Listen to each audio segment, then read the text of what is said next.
मेरा नाम है मोहित और आपका स्वागत हमारे YouTube चैनल हिस्ट्री चैंपियन में। तो जैसा कि आप जानते हो, आपका जो पेपर होने वाला है असेसमेंट फॉर लर्निंग का, कौन सा पेपर होगा? असेसमेंट फॉर लर्निंग का जो पेपर होगा बीएड थर्ड सेमेस्टर का, उससे संबंधित जितने महत्वपूर्ण प्रश्न होने वाले हैं सारे के सारे प्रश्नों की वन शॉट क्लास करवाने वाला हूं, जिसमें यूनिट फर्स्ट, सेकंड, थर्ड और फोर्थ चारों की चारों यूनिट की मैं आपको पढ़ाने वाला हूं। बस आपको क्या करना है, वीडियो को पूरा देखना है।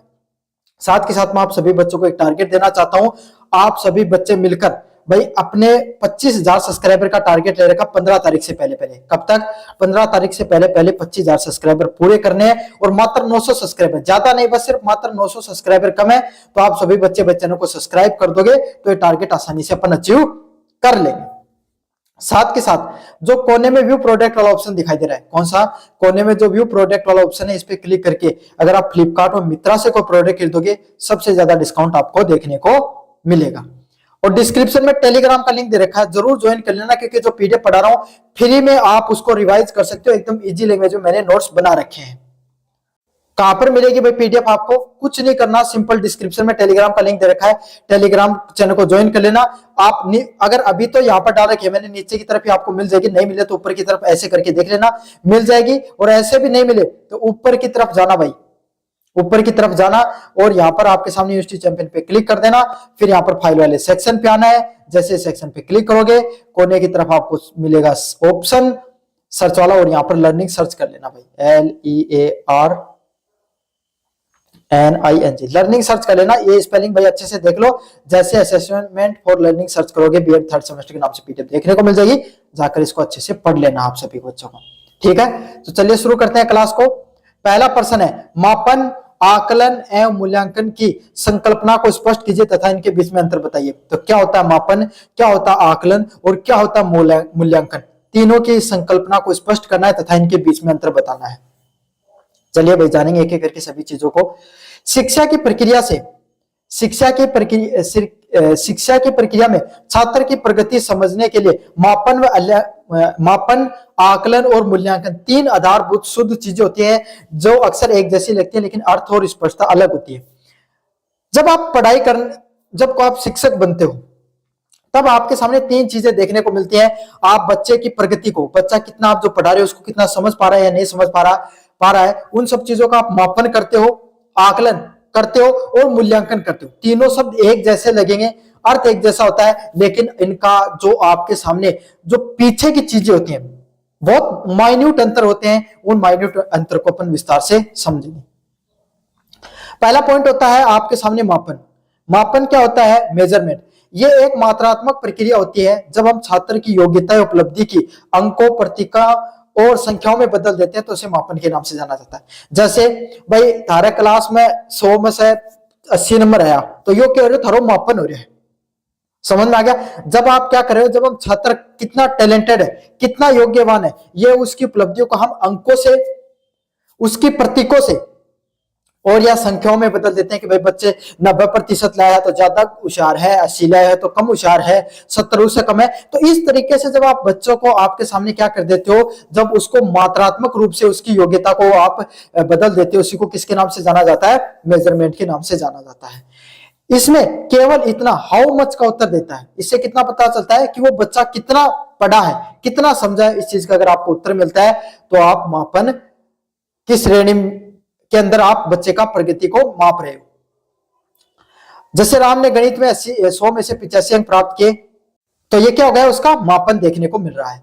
अगले वाला पॉइंट, आकलन क्या होता है? ये सीखने की प्रक्रिया के दौरान दी जाने वाली सूचना संग्रहण करने की प्रक्रिया होती है कि जब आप कोई भी बच्चे को पढ़ा रहे हो तो इस दौरान वो बच्चा कितनी सूचना को अपने पास रख पा रहा है।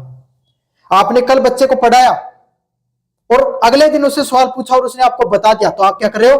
आकलन कर रहे हो कि मैंने पढ़ाया, मेरा पढ़ाया क्या सफल हुआ या नहीं हुआ, या उस बच्चे ने कितना सीखा या नहीं सीखा। उसको आकलन के नाम से जाना जाता है।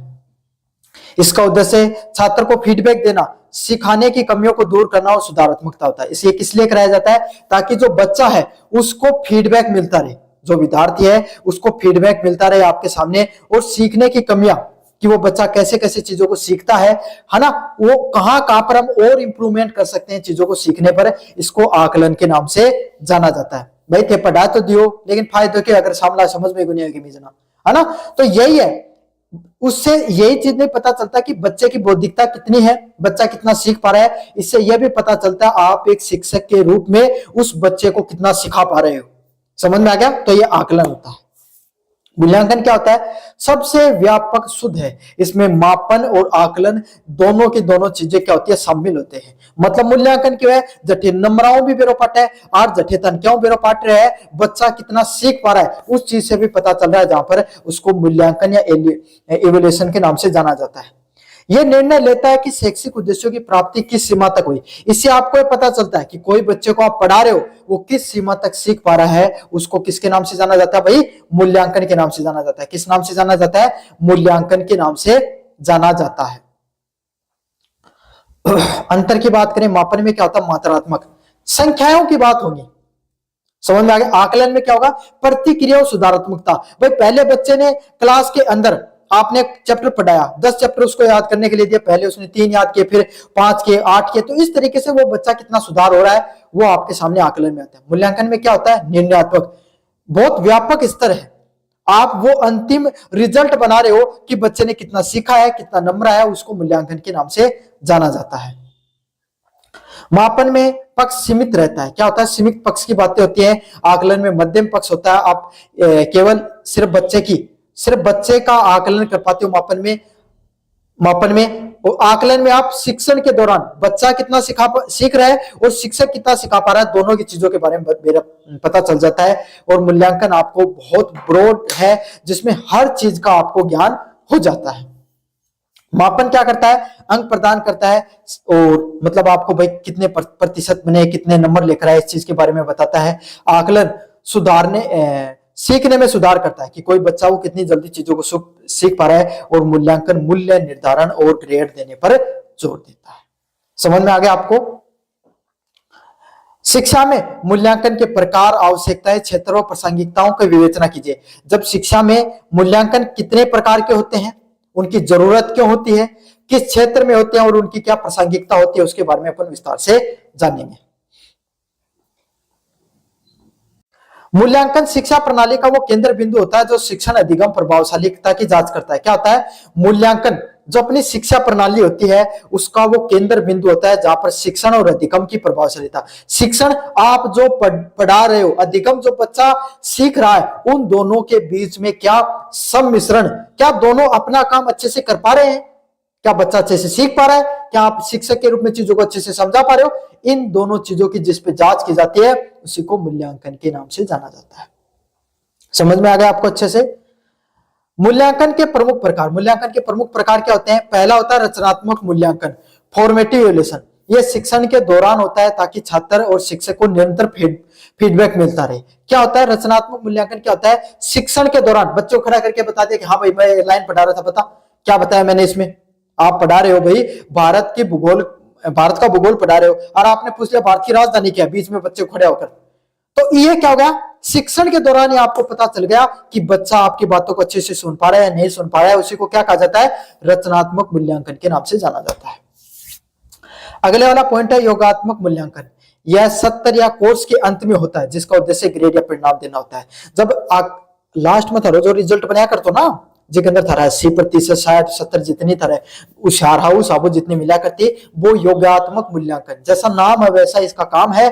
योग अंतिम में आपने कोर्स के अंत में आपने कितनी पढ़ाई की है उसको योगात्मक मूल्यांकन के नाम से जाना जाता है।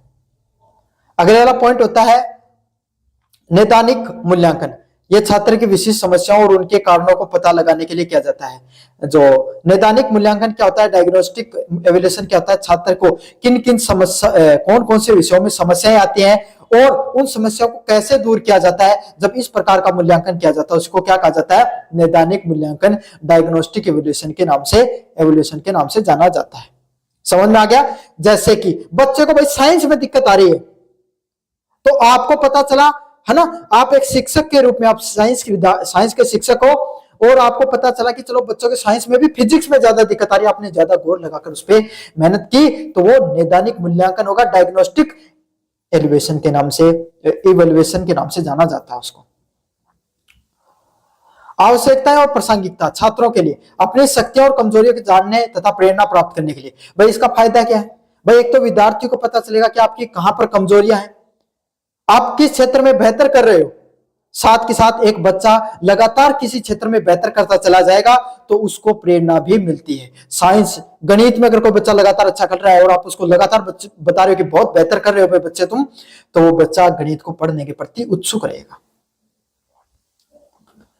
शिक्षकों के लिए अपने शिक्षण विधियों की प्रभावशालीता की जांच करने के लिए, उनमें सुधार करने के लिए, शिक्षकों के लिए क्या होता है, अपनी शिक्षण विधियों को प्रभावशालीता की जांच करने के लिए, उसमें सुधार करने के लिए। अब बच्चे को आप पढ़ा रहे हो और बच्चा समझ ही नहीं पा रहा है तो क्या मतलब हुआ, तो आपको भी इस चीज का पता चल जाता है कि मैं जो कक्षा में पढ़ा रहा हूं उसका कोई फायदा हो रहा है नहीं हो रहा है। बच्चे का मूल्यांकन नहीं, आपका भी हो रहा है उसमें साथ के साथ। तो शिक्षक के लिए भी सीखने वाली चीजें होती हैं। अभिभावकों के लिए बच्चे की प्रगति की सटीक जानकारी भी मिलती रहती है, और अभिभावक होते हैं जो उनको भी पता चलता रहता है कि भाई जो बच्चा कैसे प्रगति कर रहा है उसकी सटीक जानकारी उनको मिलती रहती है। मूल्यांकन के क्षेत्र की बात करें, मूल्यांकन केवल किताबी ज्ञान तक सीमित नहीं रहता है। इसके क्षेत्र में छात्र की मानसिकता का विकास कितना हो रहा है, शारीरिक स्वास्थ्य कितना विकसित हो रहा है और सामाजिक समायोजन वो बच्चा कितना कर पा रहा है, इसके बारे में भी पता चलता है। तथा संवेगात्मक स्थिरता व नैतिक मूल्यों के बारे में पता चलता है। सीधी सीधी बात है, बच्चे फिजिकली कितना फिट है, मेंटली कितना फिट है, इमोशनली खुद पर कितना ज्यादा कंट्रोल कर पा रहा है, इन सब चीजों को, और कितना वो संस्कारों को सीख पा रहा है, ये सारी की सारी चीजें उसमें पता चल जाती हैं। आकलन और मूल्यांकन के सिद्धांतों की व्याख्या कीजिए तथा स्वयं मूल्यांकन व सहपाठी मूल्यांकन के महत्व पर प्रकाश डालिए। आकलन और मूल्यांकन के क्या सिद्धांत होते हैं उसके बारे में बताना है, और स्वयं मूल्यांकन, आप खुद का मूल्यांकन कैसे कर सकते हो और सहपाठी के द्वारा आप कोई मूल्यांकन कैसे करवा सकते हो, इसके बारे में आपको विस्तार से बताना है। चलिए मूल्यांकन के प्रमुख सिद्धांतों की बात करें। पहला पॉइंट है निरंतरता का सिद्धांत। मूल्यांकन एक बार की घटना नहीं बल्कि निरंतर चलने वाली प्रक्रिया होती है। मूल्यांकन ये नहीं कि आपने बच्चे को क्या कर दिया, एक दिन क्लास में खड़ा करके पूछ लिया फिर पूरी साल नहीं पूछा, ऐसे नहीं हो सकता। लगातार आपको बच्चे से सवाल जवाब करते रहना पड़ेगा, लगातार उसके टेस्ट लेने पड़ेंगे, लगातार आपको बच्चे से जुड़ाव महसूस करते रहना पड़ेगा ताकि समझ सको क्या बच्चा आपके शिक्षण विधियों को समझ पा रहा है या नहीं समझ पा रहा है, कमियां है कहां है, सुधार कर। तो इसका पहला पॉइंट ये है कि आपको निरंतरता से चीजों को क्या करना पड़ेगा, मूल्यांकित करना पड़ेगा। व्यापकता का सिद्धांत, इसमें व्यक्तित्व के सभी पक्ष संज्ञानात्मक, भावनात्मक तक और क्रियात्मक मापन होना चाहिए। मतलब इसमें कोई भी एक बच्चे की जो पर्सनैलिटी होती है उसकी सारे के सारे सापेक्षों को अपन समझते हैं कि कोई बच्चा इमोशनली कितना ज्यादा इंटेलिजेंट है, समझ में आ गया। कोई बच्चा आपके सामने एक्टिविटी करने में कितना ज्यादा है, भाई कोई कई बालक हैं कौन है, चाहे उनका कितना ही धड़ा मारते हो वो आदमी कौन रो है, समझ में आ गई। चाहे उन्हें कितना ही खतरे उनका पढ़ने से उन्हें कोई मतलब को नहीं। काफी बच्चे ऐसे रहते हैं जिनको दो बात कहते हैं, ये एक आंख आंसू दूसरे आंख आजा, वो है ना। काफी बच्चे ऐसे होते हैं भाई जिनको फिजिकल एक्टिविटी कैसी करा दो आगे मिलेंगे। डंडो लेकर ना पल्ला वो जागो, चौक लेकर नहीं पल्ला वो जागो, तो फिजिकल एक्टिविटी में स्ट्रॉन्ग है। काफी बच्चे ऐसे रहते हैं जिनको कुछ भी दे दो पढ़ाई में वो आपको उसका सॉल्यूशन बनाकर दे देते हैं, तो वो संज्ञानात्मक रूप से मजबूत है। तो आपको यह समझना है कि एक बच्चे में कौन सी क्वालिटी ज्यादा स्ट्रॉन्ग है और कोशिश करनी कि बच्चे को हर क्वालिटी से जोड़ा जाए। जो बच्चा संज्ञानात्मक रूप से मजबूत है उसको क्रियात्मक और भावनात्मक रूप से भी मजबूत बनाइए। समझ में आ गया। भावनात्मक रूप से मजबूत है, संज्ञानात्मक रूप से मजबूत है, क्रिया नहीं करता है, बाहर जान नहीं जा रहा है, झिझक रहा है, जाओ स्टेज पे बुलाओ और उसको क्वेश्चन करो। समझ में आ गया, ताकि वो बच्चा और ज्यादा उसका डेवलपमेंट हो सके। तो एक बच्चे के सभी पक्षों का मूल्यांकन करना ही इस जो मूल्यांकन का क्या होता है, प्रमुख उद्देश्य होता है। वैधता और विश्वसनीयता, मूल्यांकन उपकरण वही मापे जिसके लिए उसे बनाया गया और परिणाम स्थिर होना चाहिए। मतलब अब मूल्यांकन करने का भी एक तरीका होना चाहिए। क्लास टेस्ट ले रहे हो आप, है ना, मान लो क्लास टेस्ट ले रहे हो तो 100 नंबर का आप लगातार पेपर लोगे। जैसे भाई अपना क्लास जो यूनिट फर्स्ट कितने नंबर की होती थी, हाफ ईयरली कितने नंबर की होती थी, ईयरली होती थी, फिक्स रहता ना एकदम। ऐसे नहीं कि भाई आपके सामने हाफ ईयरली एक साल 100 कराई थी, अगले साल 300 की कराऊंगा, भाई बात तो मन में आएगी, ऐसा नहीं हुआ, फिक्स रहता है। मूल्यांकन करने का एक तरीका फिक्स होना चाहिए ताकि क्या है, रिजल्ट है वो स्थिर आ सके। समझ में आ गया। उद्देश्य निष्ठता, ये पूर्व निर्धारित शैक्षणिक योग्य उद्देश्यों को आधारित होना चाहिए, मतलब पहले से जो चली आ रही तकनीकों के आधार पे होना चाहिए। सेल्फ जो मूल्यांकन, स्वयं मूल्यांकन क्या होता है? जब छात्र स्वयं अपनी कार्य की जांच करता है और उसके उत्तरदायित्व की भावना पैदा करता है। जहां अपना कदे कहती कि भाई थारा टेस्ट की कॉपी थे खुद ही जांच कर लो, तो आपा तो 20 कम नंबर का दे कौन दिया, 20 को टेस्ट है ना, सही बात पूरा पूरी, है ना। लेकिन ऐसा करते हो तो कुछ छात्रों से आपको पता चल जाए कई तो सफा भ्रष्टाचारी है एकदम, कि भाई जी तो पूरा पूरा ही देगा।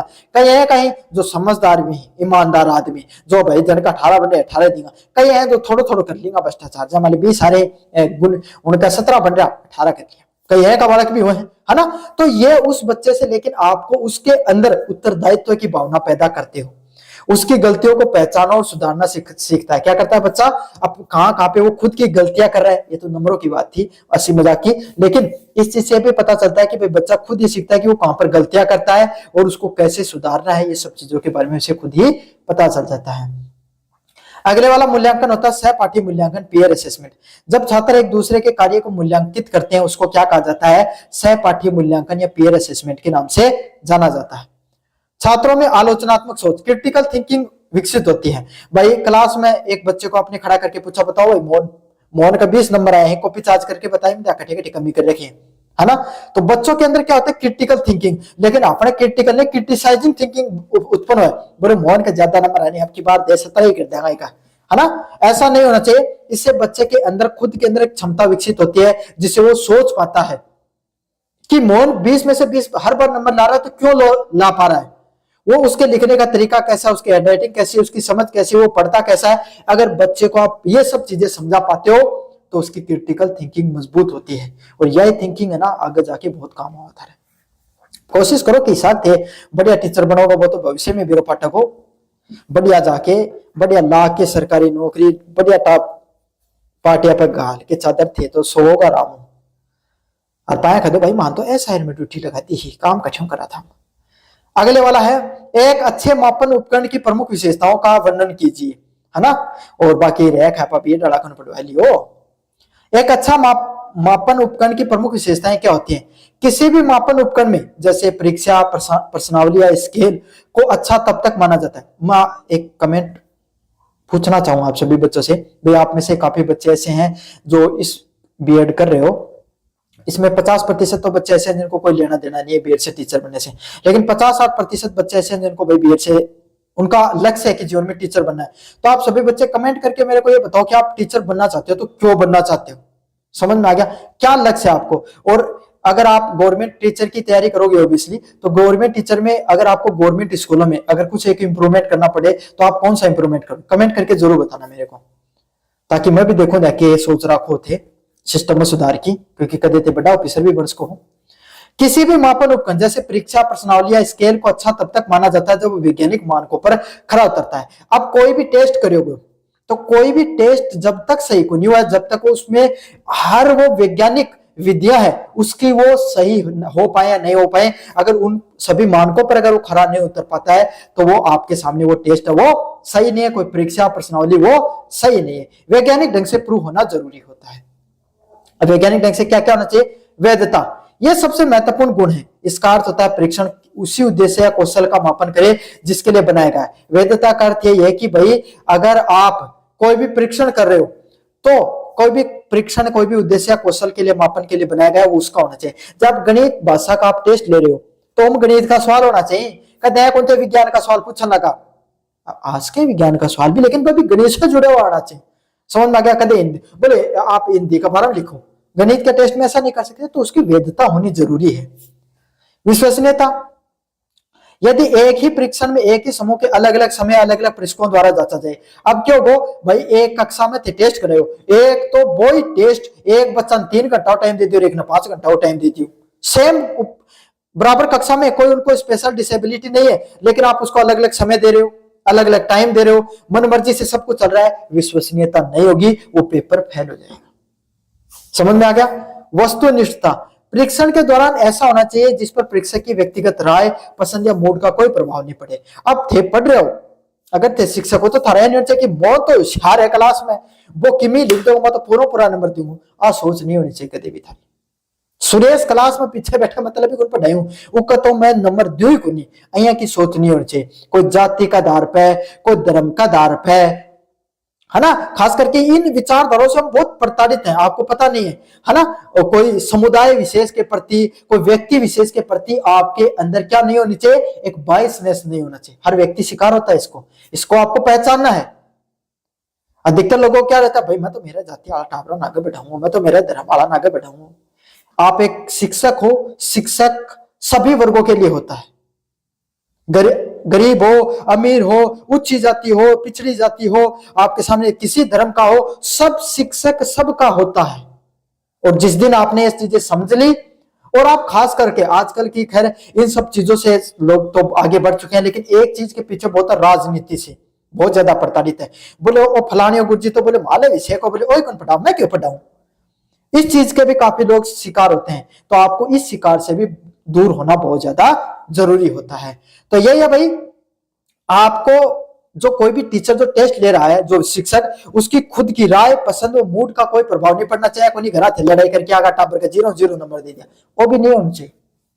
बहुविकल्पीय प्रश्न वाले सबसे अधिक वस्तुनिष्ठ होते हैं। बहुविकल्प जो मल्टी ऑप्शनल जो क्वेश्चन होते हैं, उसमें सबसे ज्यादा आपको क्या होता है, देखो जो एमसीक्यू प्रश्न होते हैं ना, उसमें बच्चे की क्या पता चलती है, उसकी रोट टेक्निक का पता चलता है कि बच्चा कितना याद कर सकता है। अब जैसे आप कॉलेज का पेपर दे रहे हो, है ना, तो कभी आपने सोचा कि कॉलेज का पेपर में भाई इतना 200 300 शब्द का क्यों लिखाए जाए, कभी सोचो थे तारी जिंदगी में? बताओ जामन कमेंट में सोचे तो मैं बताऊं था ना। जब इससे क्या होता, आपकी खुद की थिंकिंग डेवलप होती है। अब देखो चौथी 5 क्लास का टापर को नहीं मास्टर बता दियो कैप और कबूतर, तो थे कैप और कबूतर ही लिखा होगा।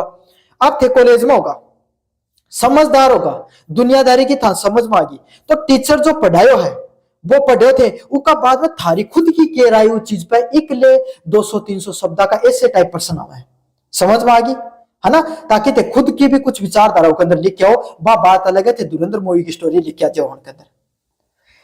विभेदीकरण एक अच्छा परीक्षण में प्रतिभाशाली, औसत और कमजोर छात्रों के बीच में अंतर करने की क्षमता होनी चाहिए। अच्छा शिक्षक है को नहीं कि शिक्षक नहीं कौन बेरो कि भाई साहब कौन प्रतिभाशाली बालक है। अब प्रतिभाशाली बच्चा कौन होता है, क्या शिक्षा में है, क्या वो खेल में है, क्या वो और कोई एक्टिविटी में है, डांस में है, पेंटिंग में है, सिंगिंग में, किस चीज में प्रतिभाशाली है, आपको ये गुण पहचान आना चाहिए। क्योंकि थे तो पहचानोगा, कौन पहचानोगा, औसत है या कमजोर है, इन सब क्षमताओं के बीच में आपको अंतर करना भी आना चाहिए। व्यवहारिकता परीक्षण लागत समय और प्रशासन की दृष्टि से सरल सुलभ होना चाहिए। पेपर तो बना दियो या को बना दियो, लंबो छोड़ो पेपर की 3 महीना तक तो पेपर ही चल रहे, सिलेबस कद कराओगा बाद में, समझ में आ गया। तो पेपर होना भी ऐसा चाहिए जो परीक्षण में लागत भी कम लगे, समय और प्रशासन की दृष्टिकोण से भी कम हो, और सारो मूल्यांकन भी निकल के आ जाए। समझ में आ गया आपको। चलिए अगले वाले प्रश्न की तरफ बढ़े। उपलब्धि परीक्षण के निर्माण की प्रक्रिया को स्पष्ट कीजिए तथा शिक्षक निर्मित एवं मानकीकृत परीक्षणों में अंतर स्पष्ट कीजिए। क्या बताना है, उपलब्धि परीक्षण क्या होता है, उसके निर्माण प्रक्रिया के बारे में बताइए, और शिक्षण निर्मित एवं मानकीकृत परीक्षण क्या होता है उसके बारे में आपको बताना है।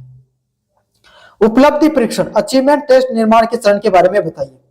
कैसे बनाते हैं उपलब्धि टेस्ट? पहला होता है नियोजन या प्लानिंग करना, किस उद्देश्य के लिए बनाना चाह रहे हो, पाठ्यक्रम के प्रश्न और प्रकार का नियंत्रण करना। जैसे भाई 10वीं क्लास का बालक ना पढ़ा रहे हो, सोच ली कि पहला चैप्टर से प्रश्न पूछूंगा, तो यही उद्देश्य सबसे पहले आपने निर्धारित किया, पहले प्रश्नावली से मैं प्रश्न पूछूंगा। ब्लूप्रिंट तैयार करना, एक त्रिआयामी तालिका, उद्देश्य क्या है, विषय वस्तु क्या है और प्रश्नों के प्रकार, अंकों का वितरण। भाई लघुतरात्मक पूछूंगा, अति लघुतरात्मक पूछूंगा, निबंधात्मक प्रश्न पूछूंगा, इतने नंबर के अति लघुतरात्मक होंगे, इतने नंबर के निबंधात्मक होंगे, इतने नंबर के आपके सामने लघुतरात्मक प्रश्न देखने को मिलेंगे।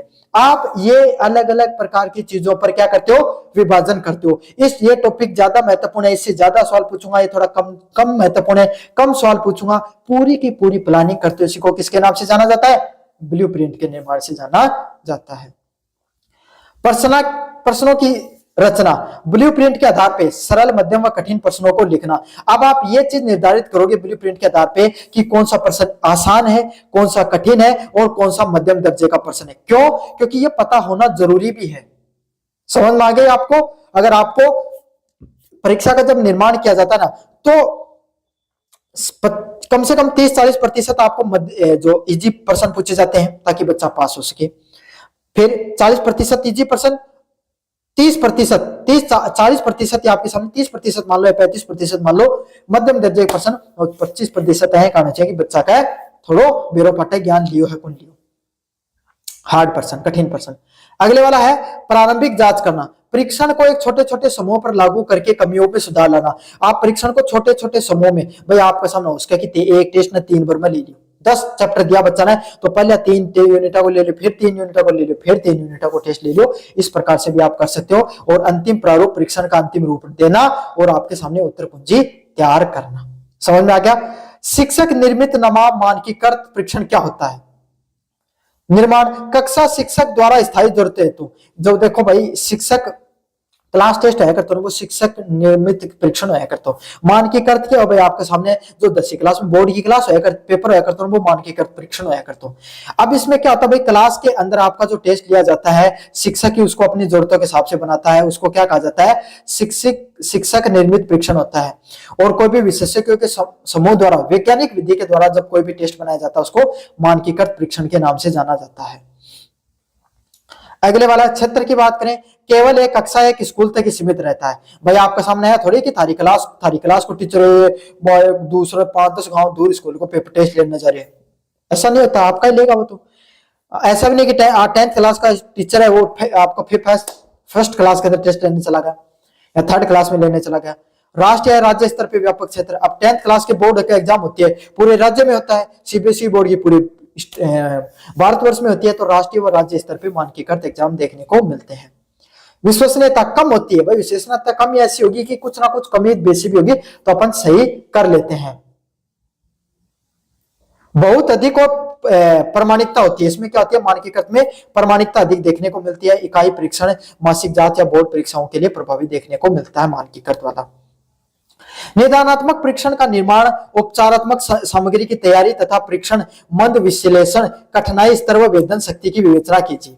क्या होता है ये निदानात्मक परीक्षण? क्या होता है इसके बारे में अपन विस्तार से पढ़ेंगे, ये भी अच्छा प्रश्न है भाई निदानात्मक परीक्षण वाला। यह प्रक्रिया छात्रों की सीखने की समस्या को हल करने का एक वैज्ञानिक तरीका है कि बच्चा कैसे चीजों को सीख पा रहा है। समझ में आ गया? वो कौन कौन सी समस्या है उनको कैसे हल कर सकते हैं, उसके लिए जो टेस्ट लिया जाता है उसको निदानात्मक टेस्ट के नाम से जाना जाता है। पहला है निदानात्मक परीक्षण का क्या होता है, इसका उद्देश्य छात्र की कमजोरी के विशिष्ट बिंदुओं को खोजना है कि बच्चे के कौन कौन से बिंदुओं में कमजोरी है, उसको कैसे दूर करना चाहिए, उस प्रकार का टेस्ट लिया जाता है, उसको निदानात्मक टेस्ट के नाम से जाना जाता है। इसमें प्रश्न बहुत छोटे और सूक्ष्म होते हैं ताकि पता चल सके कि छात्र किस विशिष्ट सोपान स्टेप पे गलती कर रहा है। इसमें क्या छोटे छोटे प्रश्न किए जाते हैं, समझे, ओरल टेस्ट वगैरह ले लिया जाता है ताकि आपके सामने पता चल सके कि बच्चा एमसीक्यू का टाइप टेस्ट, अति लघुतरात्मक टाइप का टेस्ट, समझ में आ गया? तो बच्चे को कौन सा प्रश्न कहां पे कौन से यूनिट में दिक्कत आ रही है वो पता चल जाता है। अगले वाला है उपचारात्मक सामग्री, रेमेडियल मटेरियल। क्या होता है, निदान के बाद में शिक्षण ऐसी सामग्री तैयार करता है कि जो उसे उस कमी को दूर कर सके। मतलब अब टीचर को पता चल गया कि बच्चे को इस यूनिट में दिक्कत है, तो अब क्या करेगा, अब शिक्षक उस प्रकार की सामग्री तैयार करेगा जिससे क्या होगा भैया आपके सामने जो कमियां हैं उनको दूर कर सके। ये सामग्री बहुत सरल होगी। क्यों? पहले तर पर डायग्राम तो कि समझ पा रहे हो नहीं, तो अब सरल बनाओ, कुछ रोचक बनाओ, कोई चित्र बनाओ, कोई कहानी सुनाओ, कोई प्रैक्टिकल करके दिखाओ, कहीं टाबर के दिमाग में जा बात चीज। समझ में आ गया? परीक्षण मद विश्लेषण क्या होता है, ये प्रश्नों की गुणवत्ता की जांच करने की प्रक्रिया होती है। मतलब परीक्षण मद विश्लेषण, आइटम एनालिसिस क्या होता है, कठिनाई स्तर डिफिकल्टी लेवल, यह बताता है कि कितने प्रतिशत छात्रों ने प्रश्न को सही उत्तर दिया है। अब डिफिकल्टी लेवल का ये होता है, इससे पता चलता है कि कोई भी विद्यार्थी ने या कोई भी बच्चे ने कितने प्रतिशत तक आपके सामने सही उत्तर दिया। आपने जितने प्रश्न बताए उसमें से 40% सही दिया है, 60% तक के बीच में बच्चों ने सही उत्तर दिया है, यह डिफिकल्टी स्तर से पता चलता है।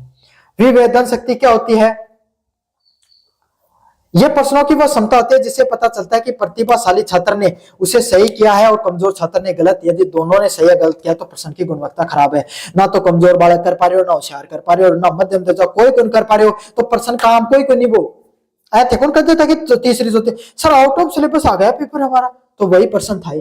समझ में आ गया आपको? अब खद्य कॉम्पिटिशन में आउट ऑफ सिलेबस, सारा आउट ऑफ सिलेबस ही आया है। यूनिट नंबर 3, सतत और समग्र मूल्यांकन सीसीई की संकल्पना स्पष्ट कीजिए तथा शैक्षणिक महत्व को प्रकाश डालिए। सतत और समग्र मूल्यांकन क्या होता है? कंटिन्यूअस एंड कम्प्रिहेंसिव इवैल्यूएशन क्या होता है? इवैल्यूएशन क्या होता है? मूल्यांकन की एक ऐसी प्रणाली जो छात्र के विकास के सभी पक्षों को कवर करती है। क्या करती है? कि बच्चा है उसका डेवलपमेंट हो रहा है, उसका किस प्रकार से डेवलपमेंट हो रहा है, हर पक्ष को कवर करती है, उसी को सतत व समग्र मूल्यांकन के नाम से जाना जाता है। भारत में शिक्षा अधिकार अधिनियम 2009 के तहत आपके सामने सीसीई को लागू किया गया। क्या किया गया? आपके सामने कोई भी बच्चा कितना सीख पा रहा है या नहीं सीख पा रहा है, इन सब चीजों को अपन ने किससे सीखा?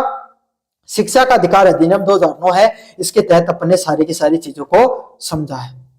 अब क्या होता है इसमें? सतत, इसका अर्थ होता है मूल्यांकन केवल सत्र के अंत में नहीं होकर लगातार होते रहना चाहिए। इसका अर्थ है कि बालक से बार बार टेस्ट लो, बेरो पाटना चाहिए कि भाई आया कोने की लास्ट में रिजल्ट बना दियो ना। हर क्लास में आप साप्ताहिक या मासिक रूप से भी आप टेस्ट ले सकते हो, कक्षा के बीच में भी सवाल वगैरह पूछ सकते हो जिससे यह पता चल सके आपके सामने कि आपको कितना बच्चा आपका पढ़ाया सीख पा रहा है। समग्र, कॉम्प्रिहेंसिव, इसका अर्थ यह होता है कि छात्र के शैक्षणिक और सह शैक्षणिक दोनों पक्षों का मापन करता है। क्या करता है? कोई बच्चा शैक्षणिक रूप से कितना समझ पा रहा है और सह शैक्षणिक रूप से कितना समझ पा रहा है, इस चीज का जो मूल्यांकन किया जाता है उसको कॉम्प्रिहेंशन के नाम से जाना जाता है। इसमें जीवन कौशल, दृष्टिकोण, मूल्य व खेल कला भी शामिल होते हैं कि भाई बच्चों खेल में कितना बढ़िया है, पढ़ाई में कितना बढ़िया है, और कोई काम में कितना बढ़िया है, कुछ मत भी करे कौन करे, वह भी करनी जरूरी है। समझ में आ गया? तो हर चीज कुछ मत मतलब थोड़ी बहुत बदमाशी बाको नहीं जो इंस्टाग्राम पर गाना लगाने वाले ना, मतलब खेल कूद में है ना, कक्षा में बाहर कुछ एक्टिविटी कर रहा है नहीं कर रहा, ये आपको पता होना जरूरी है। शैक्षणिक महत्व क्या है भाई? आजकल की तो बदमाशी देखो, ये इंस्टाग्राम पर रील बना दी भाई, बदमाशी है। तनाव में कमी, निरंतर मूल्यांकन से छात्रों के मन में अंतिम परीक्षा का डर कम हो। मतलब लगातार टेस्ट करता रहोगा ना, तो इससे कि वो जो बच्चा होता है उसके जो मन में अंतिम परीक्षा को लेकर डर नहीं रहेगा। क्यों? क्योंकि बेरो है तीसरे दिन ही गुरुजी टेस्ट ले तो रहे ना, कि डर ना हो चीज से। सुधारात्मक शिक्षण, यह शिक्षक को छात्रों की कमियों को तुरंत पहचान कर उपचारात्मक शिक्षण देने में अवसर प्रदान करता है। इस चीज से यह पता चलता है, ये आपको सिर्फ टीचर बच्चे का टेस्ट नहीं होता बल्कि टीचर का भी टेस्ट होता है। इस चीज से पता चलता है कि भाई जो टीचर आपको पढ़ा रहा है वो सही से पढ़ा पा रहा है नहीं पढ़ा पा रहा है, उसकी कमियों के बारे में भी पता चल जाता है। कौशल का विकास, यह केवल रटने की क्षमता नहीं बल्कि आलोचनात्मक सोच और रचनात्मकता को बढ़ाने पर भी जोर देता है। इसका लक्ष्य यही होता है कि बच्चे रटने पर जोर नहीं दे बल्कि बच्चे की थिंकिंग को डेवलप कर पाओ आप। जैसे कि आपने बच्चे को कहा कि आज के समय के हिसाब से बता रहा हूं कि भाई आपके सामने पंखा चल रहा है, आप थर्ड फोर्थ क्लास के बच्चे को, तो अब कल आप इंटरनेट पे जाना और यही से पूछना कि पंखा कैसे चलता है, और फिर उस पर एक निबंध लिख कर आना, है ना। सेम उसे कहना कि सेम टू सेम मत छापना, अपने हिसाब से तुम बनाकर लिख कर आना। फिर देखना उस बच्चे की कितनी सोच विकसित होती है। वो जाएगा किसी प्लेटफॉर्म पे, जाएगा वहां से पूछेगा, समझेगा प्रक्रियाओं को, यूट्यूब पर वीडियो देखेगा, उसकी जो क्षमता उसमें रचनात्मकता निकल कर आती है, यही आपको विकसित करनी है। बस आपको ये नहीं समझना मैग्नेटिक फील्ड की वजह से चलता है, ये नहीं रटाना, आपको उसको समझाना है पूरी प्रक्रिया को। और जब आप यही कराने में सफल हो जाते हो तब आप एक सही मायने में शिक्षक हो। 90% लेने वाला गणा ही है। अंक प्रणाली व श्रेणी, ग्रेडिंग प्रणाली की तुलनात्मक। अंक प्रणाली और ग्रेडिंग प्रणाली में क्या अंतर होता है? जैसे राजस्थान बोर्ड है उसमें अधिकतर परसेंटेज आते हैं, सीबीएसई बोर्ड में ग्रेड देखने, ए ग्रेड, बी ग्रेड, अब तो आ गया एनआई एनईपी में तो सबको यही मिलेगा। परंपरागत रूप से भारत में अंक प्रणाली का बोलबाला रहा है, लेकिन वर्तमान में मनोवैज्ञानिक कारणों से क्या हो गया, आपको श्रेणी प्रणाली की प्राथमिकता दी जा रही है। और यही चीज आजकल कॉलेज एग्जाम में भी देखने को मिल गई है। भाई ग्रेडिंग दे रहे हैं, भाई ए ग्रेड आई है, बी ग्रेड आई है, इस प्रकार से 8th क्लास में आती है ना, बी ग्रेड, सी ग्रेड, इस प्रकार। अंक प्रणाली में क्या होता है, यह मानक 0 से 100 के आधार पर सटीक मापन करता है कि भाई 100 नंबर का टेस्ट, 200, 300 का जितने का भी टेस्ट है उसमें से बच्चा कितना नंबर लेकर आया, उसको अंक प्रणाली के नाम से जाना जाता है। श्रेणी प्रणाली क्या होती है, अंकों के समूह, जैसे 91 से 100 ए प्लस होता है, 80 से लेकर आपके सामने 100 के बीच में ए होता है, 70 से लेकर 80 के बीच में बी होता है, 60 से 70 के बीच में बी प्लस वहां पर बी होता है। तो इस प्रकार से इनको बांटा जाता है, ग्रेडिंग की प्रणाली देखने को मिलती है। प्रतिस्पर्धा, ये छात्रों के बीच में गला काट व अस्वस्थ प्रतिस्पर्धा पैदा कर देती है। मेरे तो 65 आए हैं, तेरे कितने 66.66, है ना। तो इस प्रकार का जो कंपटीशन होता है ना, उसको आपके सामने क्या कर देता है, पैदा करती है। प्रतिशत की लड़ाई देखने को मिलती है कक्षा में। और इसमें क्या होता है, प्रतिस्पर्धा कम होती है क्योंकि कई छात्र एक ही ग्रेड में, सारा होशियार क्लास का अगली लाइन सारा एक ही ग्रेड आ गई, पिछला का भी एक ही ग्रेड आई है, तो सब नया महसूस हो रहा है, तो बराबर ही होशियार, समझ में आ गया। तो इससे क्या प्रतिस्पर्धा कम होती है, बच्चों के अंदर सहयोग की भावना बढ़ती है। त्रुटि की संभावना, परीक्षण के दौरान व्यक्तिगत राय से 1-2 नंबर के अंतर में परिणाम में अंतर देखने को मिलता है। आपका फेवरेट बच्चा 1-2 नंबर ज्यादा दे दिया, राइटिंग का कोई एक आध ज्यादा नंबर काट लिया, तो इससे क्या होता है, जो कोई भी शिक्षक होता है उसकी व्यक्तिगत राय के आधार पे 1-2 नंबर के परिणाम में अंतर देखने को मिल सकता है। यहाँ मानवीय त्रुटियों का प्रभाव कम होता है और सीमाओं का दायरा बड़ा होता है। क्या होता है, जो ग्रेडिंग होती है इसमें मानव त्रुटि नहीं देखने को मिलेगी और जो सीमाएं वो भी बड़ी होंगी। मनोवैज्ञानिक प्रभाव की बात करें, कम अंक आने से छात्र में हीन भावना या अत्यधिक तनाव का शिकार हो जाए। बच्चों के कम नंबर आते हैं तो बच्चा किसी प्रकार की हीन भावना या अत्यधिक तनाव का शिकार हो सकता है। यह कम तनावपूर्ण है और छात्र को आत्म सम्मान को बनाए रखता है। इसमें क्या कम आपके सामने बच्चे के अंदर तनाव आता है, क्यों, काफी बच्चे एक ही ग्रेड के अंदर आ रहे हैं, तो ये नहीं कि भाई मोहन का ज्यादा नंबर आएगा, सोहन का कम आएगा, ये वेरी गुड बट है कि मोहन सोहन दोनों का एक ही ग्रेड में नंबर आए हैं, समझ में आ गई। और कभी 60% वाले को 90% से तो मतलब नहीं रहता है, उसको तो 62 किस अपने दोस्त के 62% आ गए, उसको तो इससे दिक्कत हो जाती है। तो दिक्कत यह है कि 60 से लेकर 70 तक एक ही ग्रेड में है सभी, तो कोई दिक्कत नहीं। रामलाल, श्यामलाल, मोहनलाल, चौहनलाल सब एक ही ग्रेड में है, किसी को कोई दिक्कत नहीं। मूल्यांकन के आधुनिक रुझान है, जैसे कि सीबीसीएस, ओपन बुक परीक्षाएं और पोर्टफोलियो मूल्यांकन की विवेचना कीजिए। आजकल सीबीएसई के द्वारा एक नया चलन देखने को मिल रहा है परीक्षा कार्यक्रम में, ओपन बुक परीक्षा, है ना, और सीबीसीएस पोर्टफोलियो मूल्यांकन, ये नई तकनीकें आ रही है शिक्षा की, इसके बारे में भी भाई आपको पढ़ना जरूरी है। तो अपन देखेंगे क्या क्या है ये शिक्षण की विधियां। शिक्षण में वैश्वीकरण के साथ मूल्यांकन की भी नई नई पद्धतियां देखने को मिल रही है। भाई पढ़ान अब शिक्षण भी टेक्नोलॉजी से जुड़ गया भाई, समझ में आ गया। तो नई वीडियो की जरूरत है। कहते थे भी सोचे कि बीएड में भाई को 40 उम्र को थान पढ़ा के चल जाओ और काल पेपर में भाई प्रश्न आ जाएगा, नहीं सोचे थे ना, सोच लियो पढ़ लियो, है ना। तो क्या हो गया आपके सामने, शिक्षा उसमें वैश्वीकरण देखने को मिल रहा है, पूरी दुनिया से जुड़ाव देखने को मिल रहा है। तो इससे क्या जो छात्र हैं उनको मूल्यांकन करने की पद्धतियों में भी अब धीरे धीरे बदलाव आने लग गया है। नई पद्धतियां है, पहला है CBCS, choice based credit system. छात्रों को अपनी पसंद के विषय इलेक्टिव को चुनने की आजादी देता है। क्या होता है, कोई भी बच्चे को, जैसे मैं अपन आजकल क्या चलता है कि कोई बच्चा है जिसको गणित पसंद थी लेकिन भाई उसको नहीं लेनी थी गणित, मतलब उसको आर्ट से लेनी थी, तो उसने आर्ट ले लिया, लेकिन गणित छूट गई उसकी, है ना। लेकिन अब क्या होगा, अब बच्चे को क्या होगा भाई, गणित भी ले पाएगा अगर उसका गणित अच्छा है, उसको हिस्ट्री पढ़ने का मन है तो हिस्ट्री भी ले पाएगा, और उसको कॉमर्स का कोई सब्जेक्ट अच्छा लगता है तो वो भी ले लेगा, समझ में आ गया। तो अब बच्चों को विषय चुनने की ज्यादा आजादी देखने को मिलती है, उसको सीबीसीएस के नाम से जाना जाता है। सीखने के घंटों को क्रेडिट में नापा जाता है। आजकल जो कॉलेज की सेमेस्टर की एग्जाम होती है ना, उसमें 6 क्रेडिट 4 क्रेडिट ऐसा सिस्टम आ गया है कि बच्चा है वो कितना क्रेडिट के अनुसार सीख पा रहा है, उसको कितना नॉलेज है उसके बारे में पता चलता है।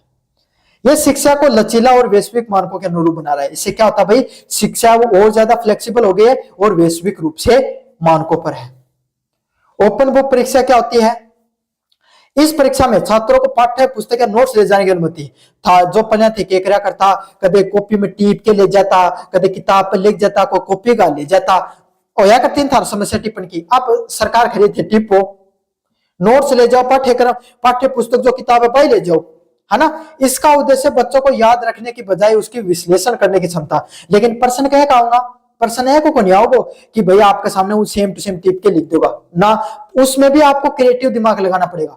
बताइए बात सुनिए ना कि भाई टिप्पणी के लिए भी दिमाग चाहिए, तो वही है, इसमें आपकी विश्लेषण करने की क्षमता को पूछा जाएगा, समझ में आ गया। उसमें ऐसे पूछा जाएगा कि आपका जो पेपर नंबर फर्स्ट है, यूनिट फर्स्ट है, उदाहरण के रूप में बता रहा हूं, उसका मान लो कि भारत ने मुगलों पर आक्रमण किया, तो इससे आपने इस पूरी यूनिट से आपने क्या समझा।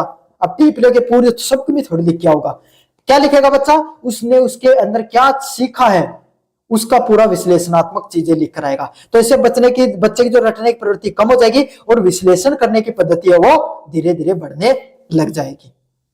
पोर्टफोलियो असेसमेंट, पोर्टफोलियो छात्रों को कार्य करने का एक व्यवस्थित संग्रह होता है, समय के साथ उसकी प्रगति दिखाता है।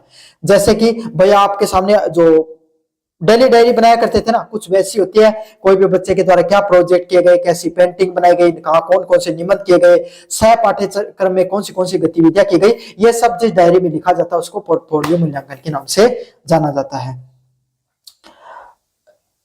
रूब्रिक्स, ये एक स्कोरिंग गाइड होती है, इसका उपयोग पोर्टफोलियो व प्रोजेक्ट को जांचने के लिए किया जाता है। मतलब एक प्रणाली है जिससे आपको ये पता चलेगा कि पोर्टफोलियो प्रणाली को कैसे जांचा जाता है, प्रोजेक्ट को कैसे जांचा जाता है। इन सब चीजों को जांचने की जो वैज्ञानिक प्रणाली होती है उसको रूब्रिक्स के नाम से जाना जाता है। तो यूनिट फर्स्ट सेकंड थर्ड आप पढ़ लिए। और चैनल सब्सक्राइब को नहीं करो ना, कर दो भाई, कद करोगा, है ना। मास्टर चैनल सब्सक्राइब करो भाई, मास्टर लाग जाओगा थे सारा सारा करो। पहले वाला प्रश्न है, केंद्रीय प्रवृत्ति का माप मध्यमान, माध्यक और बहुलक की व्याख्या कीजिए। गणित के विषयों के लिए तो काफी अच्छा प्रश्न है, और कोई 8 वाला बालक है तो भाई मेलो नोट्स पढ़ के चल जाओ। आओ वो प्रश्न।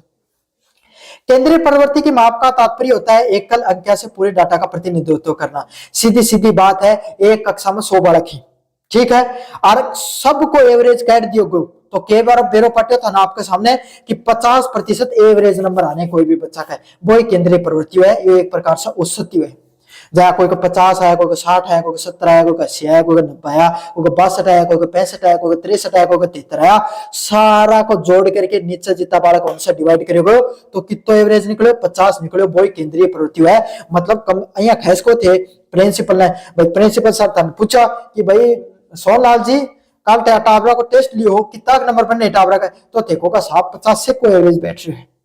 समझ में आ गया। तो इसी को केंद्रीय प्रवृत्ति के नाम से जाना जाता है। मध्यमान, सभी अंकों के योग को उनकी कुल संख्या का भाग देने से प्राप्त होता है। भैया एवरेज वाला है, जितने जो बच्चे उन सबको जोड़ दो और नीचे डिवाइड कर दो किससे, जितनी बच्चों की संख्या है। जैसे बच्चों 3 बच्चे हैं, 2 3 4 और 5 10 14 14 पौने में 4। समझ में आ गया। 4 व्यक्ति हैं, एक एक एक 10 में से 2 नंबर आए, एक के 3 आए, एक के 4 के 5, 5 का मान लो 5 नंबर का टेस्ट था ना, एक के 2 आए, एक के 3 आए, एक के 4 आए, एक के 5 आए। समझ में आ गया। तो सारों के अंकों को जोड़ दिया, योग कितना हुआ 5 5 10 4 14, अपॉन में बालक कितने हैं 4, तो कितना बनेगा भाई 7/2 इज इक्वल टू 3.5। समझ में आ गया। तो अब आप क्या बताओगे प्रिंसिपल सर को कि 3.5 नंबर आ रहे माला बालका का, तो 5वां। समझ में आ गया। माध्यम क्या होता है, जब डाटा को आरोही और अवरोही क्रम में व्यवस्थित किया जाता है तो बिल्कुल मान बीच में कौन सा आता है। कक्षा में क्या करियो आपके सामने एक छोटो सा उदाहरण देके बताओ, 8 साल के लिए बाकी गणित आना तो अवई है। एक कक्षा में थे 10 बालका ने खड़े कर दियो, है ना, और थे बताया कि बीच लो बालक कौन है, 11 बालका ने खड़े करियो, तो जो 6 नंबर को बालक हो वो बीच में आ जाओगे, क्या कहते हो रामलाल आ जा। तो यही होता है जब आप डाटा को जो 5 10 4 5 4 6 7 इस प्रकार की जो संख्या उसको व्यवस्थित करते हो आरोही और अवरोही क्रम में, तो बीच की जो संख्या आती है उसको मध्यांक के नाम से जाना जाता है। बीच को बिचौलियों था सुने वही है। बहुलक क्या होता है, मोड, डेटा को समूह में जो अंक सबसे अधिक बार दोहराया जाता है। अब आपको भाई प्रिंसिपल सर ने पूछा, चलो आपने टेस्ट लिया, लेकिन यह बताओ कि टेस्ट में ऐसा कौन सा अंक, ऐसा कौन सा नंबर है वो बार बार आ रहे हैं, है ना, तो बताओ 60 2 3 बालक सेम ही रहे 60 नंबर। समझ में आ गया। तो वो बहुलक होता है, एक ही अंक जो बार बार निकल कर आता है उसको बहुलक के नाम से जाना जाता है। जैसे मैं बताऊं आपको 2 2 3 4 5 5 5 7 7 7 7, है ना, 8 8 9 और 9, तो इन सबसे ज्यादा क्या है 7 है, तो बहुलक क्या है 7 को। समझ में आ गया। मध्यम क्या है को सारा जोड़ दो, मध्यांक के बीच में कौन सी संख्या है वह मध्यांक है। शिक्षा में इन सब चीजों का क्या महत्व, तुलना। 2 कक्षा या स्कूलों के औसत प्रदर्शन में, भाई कक्षा 1 सेक्शन ए में एवरेज स्कोर 70 आ रहे है ना, सेक्शन बी को 65 आ रहे, तो सेक्शन बी वाला बच्चा ज्यादा पढ़ाई कर रहे हैं, ये चीज को बेरोपट है। वर्गीकरण, छात्रों को उनकी योग्यताओं के आधार पर औसत या औसत के ऊपर या नीचे बांट सकते हो। आप क्या कर सकते हो, 70% एक कक्षा वालों के 70% औसत है, तो 70 से नीचे वालों पे आपको ज्यादा जोर देना है, उनके थोड़े कम नंबर आ रहे हैं उन्हें थोड़ा कर दो, है ना, और जो 70 से ऊपर आ रहे हैं उन बच्चों को आपको क्या करना है और ज्यादा पढ़ाई करवानी है। पूर्वानुमान, छात्रों को पिछले अंक प्रदर्शन के आधार पर उनके भविष्य के परिणामों का अनुमान लगाने के लिए, मतलब बच्चों को जो पिछला प्रदर्शन है उसके आधार पर भविष्य का कैसे रिजल्ट निकाला जा सकता है, उन सब चीजों के बारे में बताया जाता है। विविधता के माप और वर्णन कीजिए तथा प्रमाप विचलन के बारे में स्पष्ट कीजिए। क्या होता है प्रमाप विचलन। विविधता व विचलन का माप ये बताते हैं डेटा अपनी केंद्र से कितना फैला हुआ है। मतलब इनके बेरोपट है कि जब 70 एवरेज स्कोर आए बच्चा को, तो कम से कम कितना है, ज्यादा से ज्यादा क्या 100 के बीच में, जहां कम कोई बच्चा का 30 है, ज्यादा 90 है, तो क्या बताओगा कि जो बीच को डेटा को केंद्र होना 70, उससे बच्चा 30 तक तो नीचे की तरफ जा रहा है और 90 की तरफ किस तरह की ऊपर की तरफ जा रहा है, उसी को मेजर ऑफ विजिबिलिटी, विविधता और विचलन का माप के नाम से जाना जाता है। ये उदाहरण आर्ट्स वाले विद्यार्थियों के लिए जिनकी गणित कमजोर होने के लिए ही गणित वाला ज्ञान मत दियो, ठीक से एकदम वैज्ञानिक पद्धति मत जाना है। स्टैंडर्ड डेविएशन एसडी, यह विचलन का सबसे शुद्ध और विश्वसनीयता का माप होता है। परमाप विचलन क्या होता है? यह विचलन सबसे शुद्ध और विश्वसनीय माप होता है। इसमें सिग्मा के द्वारा दर्शाया जाता है, जिसमें जो अंकों का विचलन के वर्गों के औसत का वर्गमूल होता है, मतलब अंडर रूट आपके सामने जो एवरेज का अंडर रूट, इसको मापा जाता है। विशेष क्या महत्व होता है इसका? अन्य माप जैसे प्रसार व चतुर्थांश विचलन की तुलना में एसडी सबसे अधिक स्थिर होता है, मतलब सबसे बढ़िया मापन करने की प्रक्रिया है। समूह की एकता, यदि एसडी कम है तो इसका अर्थ है कि कक्षा में छात्र लगभग एक ही स्तर पे हैं। एसडी कम है मतलब विचलन कम है, मतलब क्या हो रहा है? विचलन कम होगा मतलब 70 का आसपास ही बच्चा का नंबर आ रहे हैं, 60 को लेके 80 का बीच में आ रहे हैं, तो एसडी कम होगा। 30 और 90 का बीच में अगर गैप देखने मिल रहा है तो ज्यादा देखने मिलेगा। सांख्यिकीय विश्लेषण, इसका उपयोग सहसंबंध और सार्थक परीक्षण के रूप में किया जाता है। तो ये था बच्चों आपका जो पेपर होने वाला है, जो असेसमेंट फॉर लर्निंग का। कैसा लगा वीडियो जोर से बताना, चैनल को जोर से सब्सक्राइब कर देना। धन्यवाद।